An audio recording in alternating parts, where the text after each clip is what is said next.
God has given Moses his calling.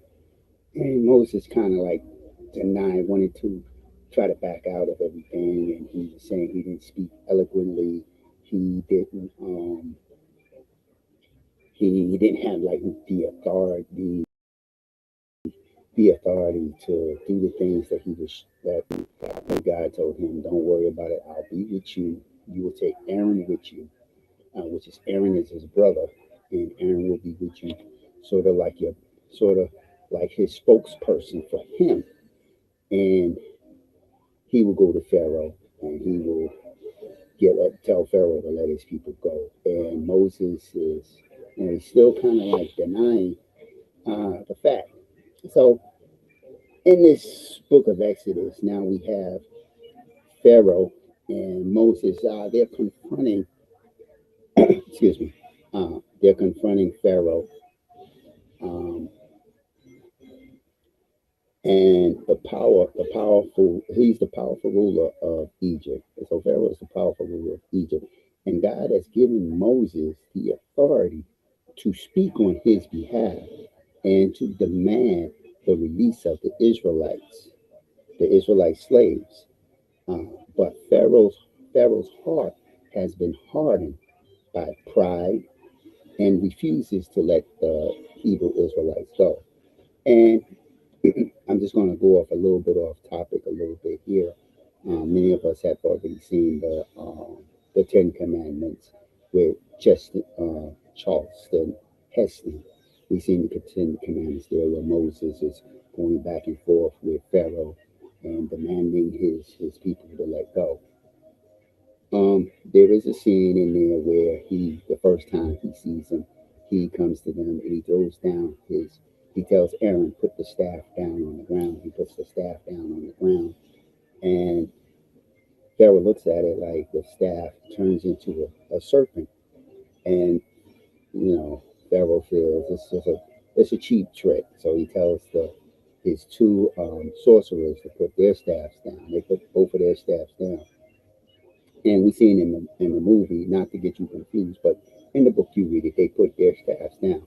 And his serpent eats up both staff. Moses grabs the tail, and it turns back into his staff again. So Moses and Aaron, they warn Pharaoh of the consequences of disobeying, but Pharaoh doesn't want to. Doesn't Pharaoh? He didn't want to listen. He did not want to listen. So God sent 10 plagues upon Egypt. So he sends these 10 different plagues to force Pharaoh to walk, to let the people go. He sends the 10 plagues to him. So as you will probably read in the book of Exodus, um, each one more devastating than the last. So each time he sends, like he sends one, one plague. The plague is just a little bit. It's not that much. Then the next plague is more damaging. Then the next one is more damaging. The next one is more severe, till it piles up and gets to an abundance of this. These plagues were a demonstration of God's sovereignty and power over creation. So each one of these plagues show all of God's power, all of his sovereignty. In other words, his control over everything, his character over everything that he was doing in this demonstration of who he is. That he's letting Pharaoh know, I am the God. I am the God, not the gods that you have, but I am the God, the one of creation, all of creation. I control everything. And Pharaoh's heart is hardened by this. So the first plague he sends uh, was turning the water of the Nile River into blood. Um, as we had said, this was a direct challenge so that the Egyptian god Hepis, Hapi, Hepi, would be, who believed to be the god of the Nile. So this was the god, this Hepa was the god of the Nile, and this was believed to be the god of the Nile. So in other words, God, if God could change the water into blood, this other God should be able to change it back into regular water. That did not happen. It's changed into water. But God showed that He alone had power over all over the water. So by this God, that the Pharaoh that the Egyptians believed is Hapai, this Hapai God, which is spelled Hapi, Hapai, Pa. They believe he can change the water back to its regular state, and it didn't happen. So it stayed for about, maybe, let's say, about 7 days. I don't think the Bible really mentions how long it's. I think it was about all of it stayed like about a week. Everything, I think, was about a week. So it stayed about a week, and he comes back. Moses, you see, Moses comes back, and then there was a second plague that came. The second plague was a swarm of frogs that covered the land. So now just imagine walking down the street, the sky is raining frogs, and they're all over the place. They're all everywhere. They're on top of your roof. They're they're in front of your house. They're just hopping all over the place. They're everywhere. Everywhere you go, you can't do nothing but just walk around and you see frogs. Uh, this was the this was a humiliation to the Egyptian goddess Heket, Heket, Heket, who was associated with fertility and childbirth. God was showing that He alone had the power to bring life or death. So each time He's showing Pharaoh that I am the God, no matter how many gods you say you have, each God you have cannot do the things I do. Each God that you have cannot control what I can control. I am the God. I control everything. I have everything under my power. Under everything is in my power. Everything is in my hands. Let my people go. Now the Israelites were chosen by God through Abraham. These were the seeds of Abraham. So they were chosen by him because he made the commitment to Abraham. He made the covenant, which a covenant is more like it's like a contract. What we would consider to be today, what we would consider a contract. It's an agreement to two parties. It could be a blood contract or it could be just a regular verbal contract. But God had made Abraham a, a covenant that he would be the father of many nations. And this was started with the 12, would be sooner or later, as we will see, the 12 tribes. This will be, it will sooner or later become the 12 tribes of Israel, the 12 tribes. Um, so as we saw, he had his 12 sons, and Joseph, who was a big person in Egypt before, in the very chapter 1, he was just as a big person in Egypt earlier in chapter 2. And then in chapter 2, he had died. And then we see that now we see a new king came over. And this is where we see Moses in chapter 2. But in chapter 1, we see in the earlier chapters, we see Joseph and his brothers, and they sold them off to slavery. And we see that all this is now coming about. And this is where we begin to have the 12 tribes put together because of this once they come out of captivity. But first, God got to bring them out of captivity. Pharaoh doesn't want to work with God, work within God's plans. He wants to work against God's plans. So this is the hard part that they're having with God. So this is the hard part that they're having with God.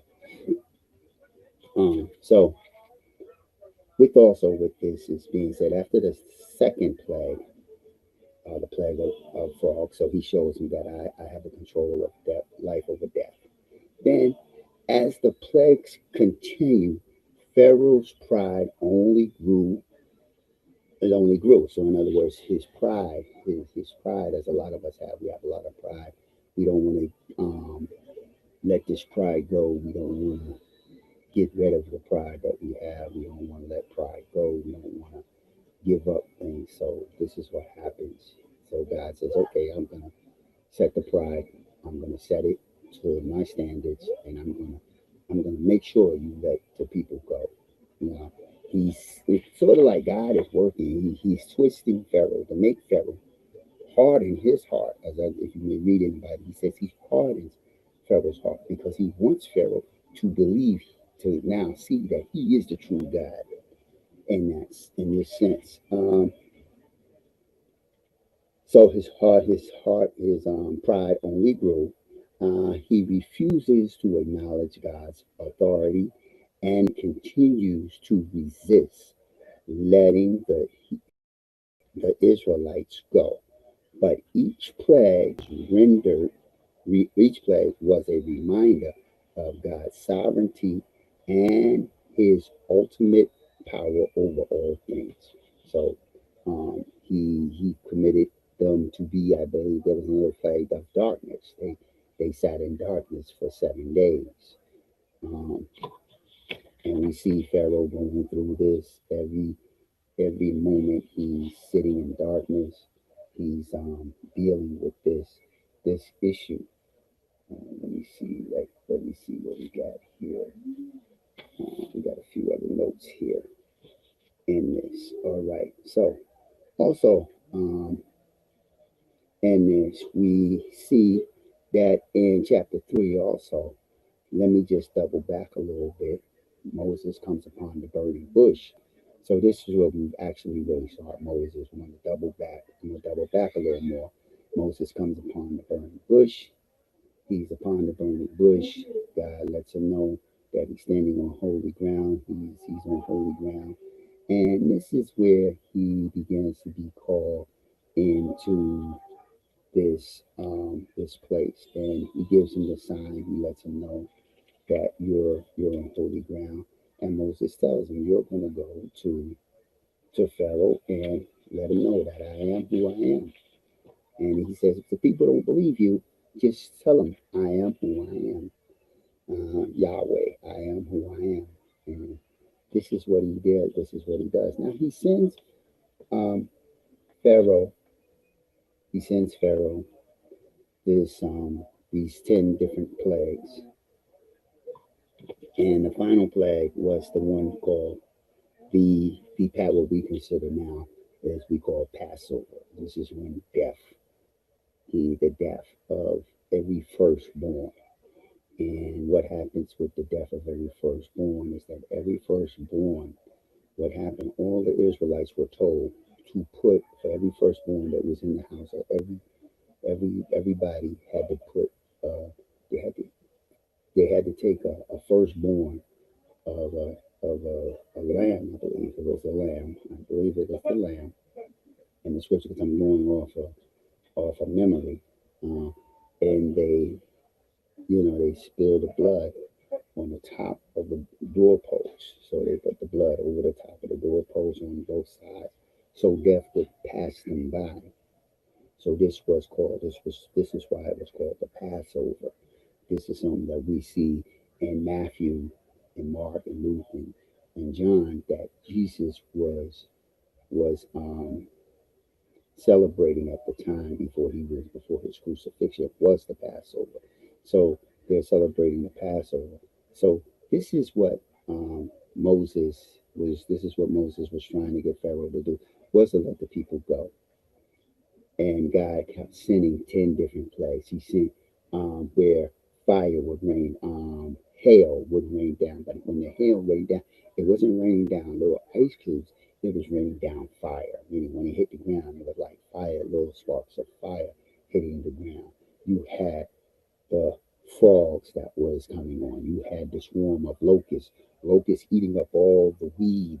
Then you had the firstborn. Every firstborn died. Every Egyptian firstborn, every cattle firstborn died. So in other words, then he sent the darkness. They were cast into darkness. This was something, they had no sun for 7 days. Everything was a seven. And what does seven represent? It represents the completion. Remember, God created the heavens and the earth in 6 days, and man, everything within 6 days, and he rested on the seventh. So everything was done in 7 days. So this is what the last plague was, the, the plague of death. That was the angel of death that came down and destroyed every living firstborn there was. Because as we remember, Pharaoh also cast a lot of every firstborn that was supposed to be rendered dead. Um, and finally, after the 10 plagues, the death of the firstborn, Pharaoh relented and allowed the Israelites to leave. But it was only after he had experienced the full force of God's judgment that he realized the error of his ways. So, what Pharaoh had now realized is that I am dealing with a God that I cannot defeat. He's defeated every god he's defeated the god of the Nile. He had these frogs come down and showed the god of fertility that he has control over life and death. He's put us in darkness. He sent swarms of frogs. He sent swarms of locusts. He now we have the firstborn that he has sent the firstborn. All the firstborn has been killed. Every firstborn has died. Even the cattle are firstborn. That means even the lamb, the sheep, the ox, a horse, it didn't whatever it was, whatever animal it was, the firstborn of that animal or that human or that Egyptian died. Every Israelite, all they did was put the blood over their things of the doors, as long as everybody was inside. Death passed them by. That was the path. That was considered the Passover for the Israelites. Now Pharaoh figured, okay, I've reached my goal. They cannot, this guy is a God that I can't control. I can't destroy him. I can't get rid of him. This is it. It's over for me. I can't fight this guy. So I gotta let the Israelites go. So he now lets the Israelites go. He realizes I can't hold them. And in this story, Moses, Aaron, and Pharaoh is a powerful reminder of the consequences of pride and the importance of recognizing God's sovereignty when He allows our own, when we allow our own pride to cloud our judgment, we risk facing the same fate as Pharaoh. Now, what this is saying here is that when you have a lot of pride within yourself and you deal with a lot of pride and you feel that I can do nothing, I can do no wrong, I don't care, I'm not apologizing to anybody, I wasn't wrong, or this. When you have that type of pride, you only hurt yourself because later on, people will not want to deal with you. People will not want to be bothered with you. This is why a lot of people misunderstand that the pride that you have destroys everything that you're trying to do. We must be humble. We must be willing to deal with the people as we go forth with something. And this is what we should do. We should always go forth with our understanding. Don't have someone. I mean, a lot of us do have a pride about ourselves that we pride ourselves in that we understand things, but we don't make ourselves that we're so smart that we know everything. There are a lot of people that walk around that act like that, like I know everything, and really you don't know nothing. When you sit around and say you know everything, you're really making a foolish statement. You don't know everything. Every day you learn something new. Every day, every week, every hour, every waking minute, you learn something new. Somebody always teaches you something. No matter how old you get, somebody's always teaching you something.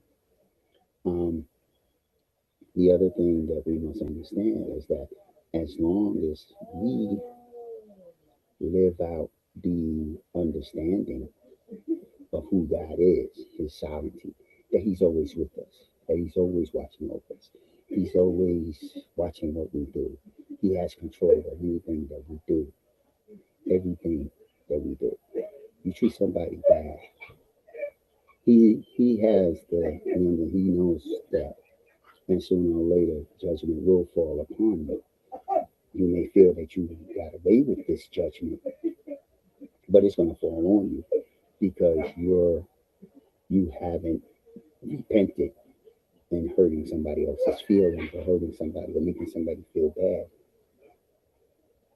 Even when you shame people, it's a fact that you hurt somebody. You hurt them when you shame them because they're hurt.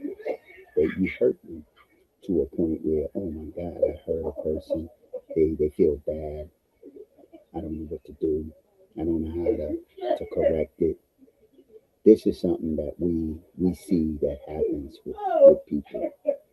Um, in the census, in the same fashion, Pharaoh's heart was always hard, and Pharaoh's heart was always um, strained with the problems that he had because he was dealing with a God that was more powerful than the gods he believed in. Even though he believed in his gods, that his gods would protect him, the God of creation, the Almighty, the all knowing, the all seeing, the all powerful, the creator of heaven and earth, showed Pharaoh, your gods don't have no control over what I do, or what I do, or what I'm doing. Um, he doesn't have no control over what I'm doing or what is my fault, my promise. He has control over nothing. His gods had no control over what they were going to be doing or what they tried to do. Um, Pharaoh's fate always gets us in this moment of time in need. Um, so let us remember the words of that's in Exodus 3:1. This is a silent, the let us remember. So this is in chapter 3:31. I'm sorry, this is in chapter 4:31. I think I mixed up my notes here, so we may have to double back in a phrase. Just give me a second here. Let me see something. I'm rushing earlier this morning. Okay, yeah, we were supposed to be in three. This will be chapter 3 to 15. Oh, and 4:31. That was correct. 3:15 and 4:31 as well. Both both together. These are supposed to be both together. Supposed to be done both together. Okay. So the sovereignty of God is something that we must remember that God has control over everything in everything that we do, everything that we have in front of us, everything that is there with us. I'm sorry, everything there that is with us. He has control no matter what, and we must not let no person change that factor. Pharaoh had came to his conclusion that this God was more stronger than the gods he knew, the gods that he knew. As we see, the first plague that was sent down turned the water of the Nile into blood. Uh, this was a direct challenge to the Egyptian god Hapai, who who believed to be the god of the Nile. This was the god of the Nile. So Pharaoh, when Moses told Joseph to stick his um, rod into the water, the the water turned into blood. Now we know Jesus turned water into wine, as we read in Matthew. Um, and here we see Pharaoh, we say Moses turning water into blood. And that lasted for about 7 days. We also see that the second plague was a swarm of frogs, which covered the land. This was for the humiliation of the goddess of fertility for the Egyptians. Now, what I would like for each and every one of y'all to do is ask yourselves, if you were Pharaoh and Moses came to you and told you to let his people go, God, the God of Isaac, Abraham, and Jacob, said, let my people go. What would you do in Pharaoh's place? Also, let me ask you another question. You're Moses you're out there in Midian. You're you're tending to your flock or your sheep, and you see a bush burning, and it's just burning, but it's not consumed. Would you go check it? Would you go see what it's about? And if you come there and you hear a voice call you, are you going to run or are you going to stay and talk and answer, here I am, or here I am, Lord, like Moses did? And then he tells you, take off your shoes because you're on holy ground. He tells you, I want you to go see Pharaoh. What will you do? Amen. Let's put ourselves in today's society. God sends an angel to you and says to you, um, whatever your name is. Let's say Mary, um, Terry. I want you to go to the president and tell the president to stop all wars, to pull all American troops out of all countries and bring all American troops home. Would you follow that commandment? Would you follow that? Because that's a direct order for God. That's a direct order. Would you follow that commandment? Would you follow that role? Would you follow that role? If you were the president and you're in Pharaoh's place, you're sitting in Pharaoh's place, and here comes this person who's basically a nobody to you, or who spent some time in the capital, but exiled to another part of the country, still in the United States, but he went to another part of the country. Now he comes back to you and he tells you, Mr. President, pull all the troops out of all whatever countries they're in, because the Lord, the God of Abraham, Jacob, and Isaac, says so. What would you do? That's the question posed to you. Just pop your answers down in the chat, in the group chat. Let me know what you think. Let me know what you feel, how you feel about it. What would you do right now if you heard the Lord speak to you and told you to go handle something that he felt you should handle? What would you do? You're the Moses of your time. What will you do? You're the Aaron of your time. What would you do? Remember, he's a God, all powerful, all knowing. His sovereignty, he's always with you. He never leaves you alone. He knows what's going to happen. He knows what fates you are. In a Bible study I explained to people that God will do things. He will put you through various tests to prepare you for what you're getting ready to go through. When he got ready to send Moses out, he just didn't send Moses out. He told Moses, to take off his shoes, and because you're standing on holy ground, and Moses said, "Well, I'm not this, I'm not that, I'm not this. He didn't God like, no, don't worry about it. I'm gonna put the words in your mouth. Your brother's gonna be your spokesperson. You're my spokesperson, but your brother's gonna be the one who says the words for you.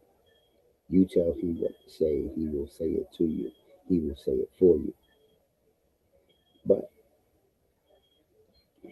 now the people, how will they know?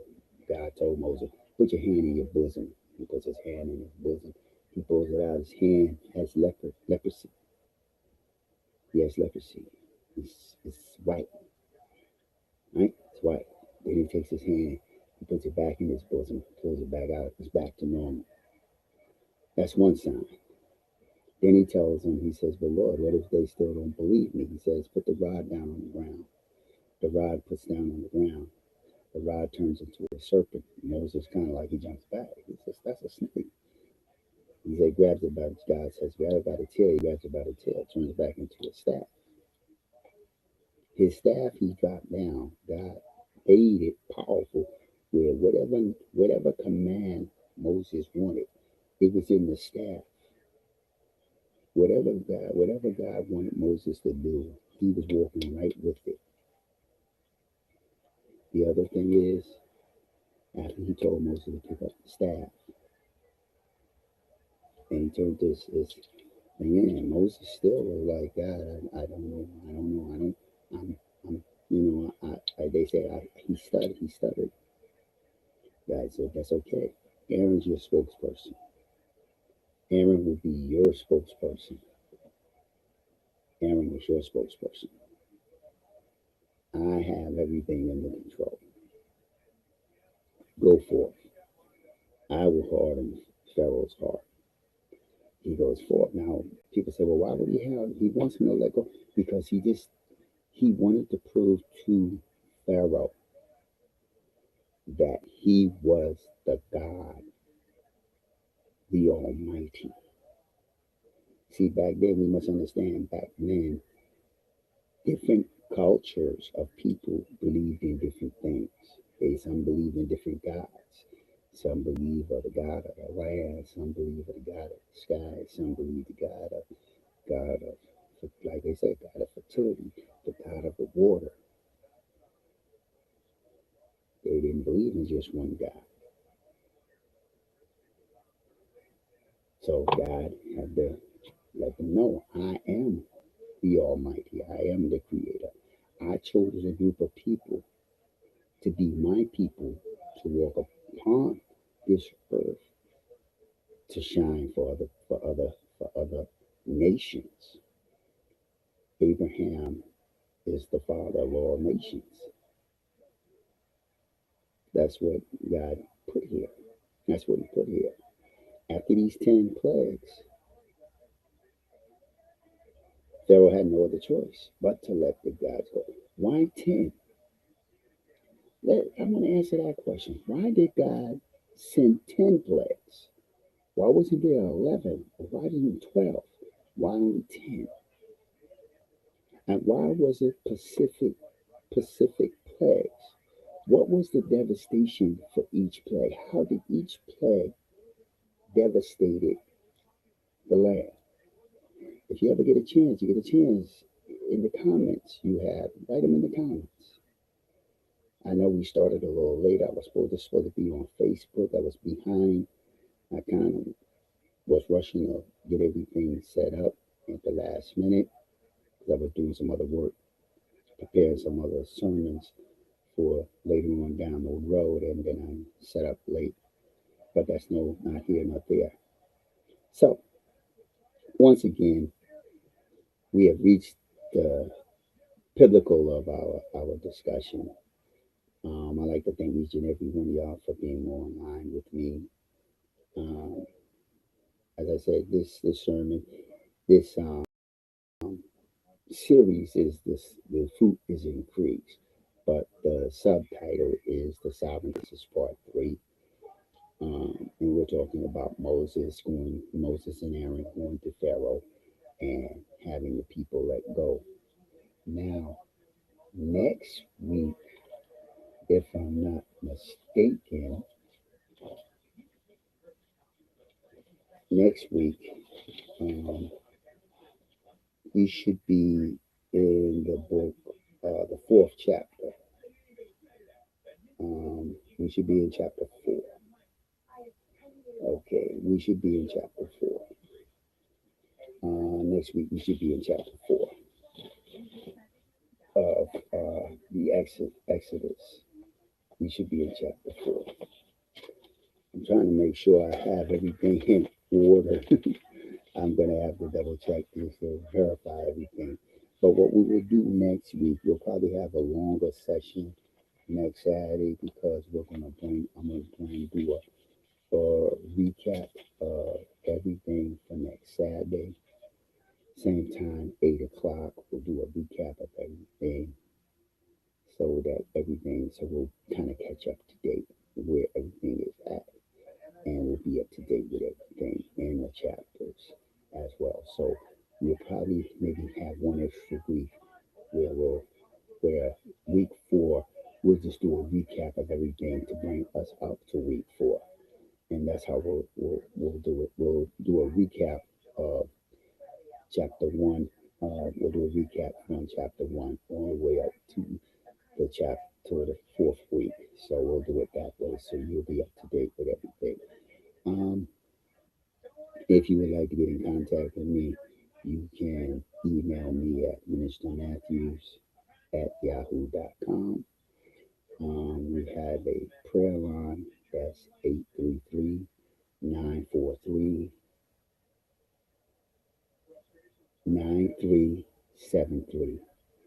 Once again, that's 833-943-9373.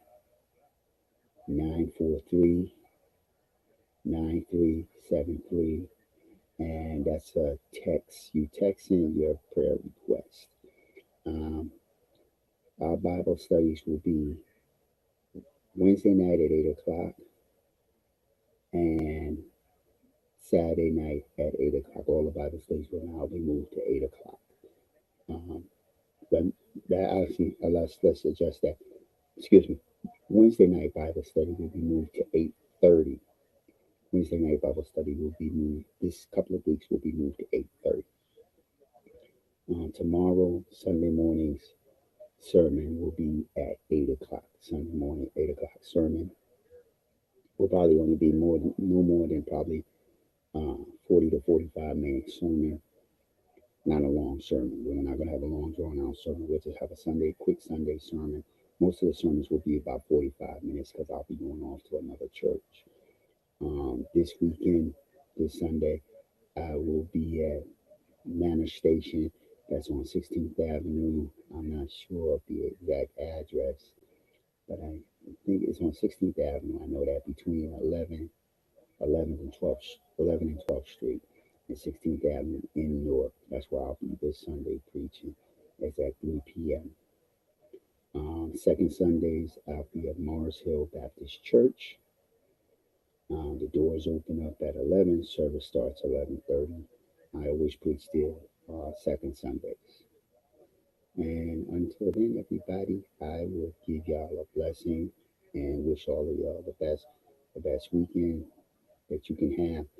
And once again, I say our Bible studies are Wednesday, 8:30, Saturday, 8 o'clock. We also on a Bible study with Detroit Lady Red, Monday and Thursday between 7 to 8 on Monday and 7 to 8 on Thursdays, and that's on Facebook.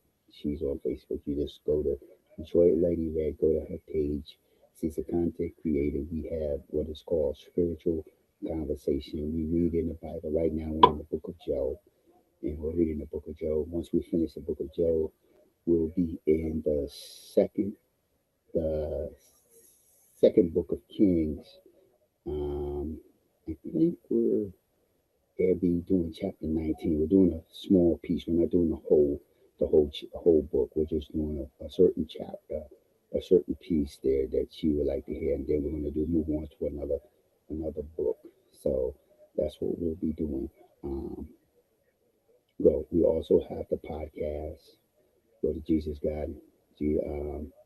God and Jesus Christ Ministries, this podcast.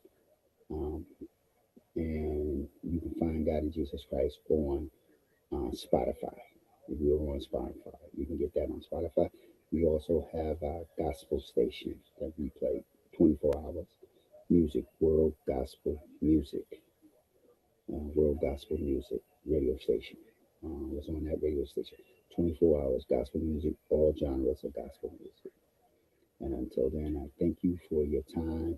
And sorry about being late. I'll make sure I'm here on time next Saturday and Wednesday. And I'm going to close you out with a prayer. Heavenly Father, thank you for this evening, for this moment that we have gotten through your word.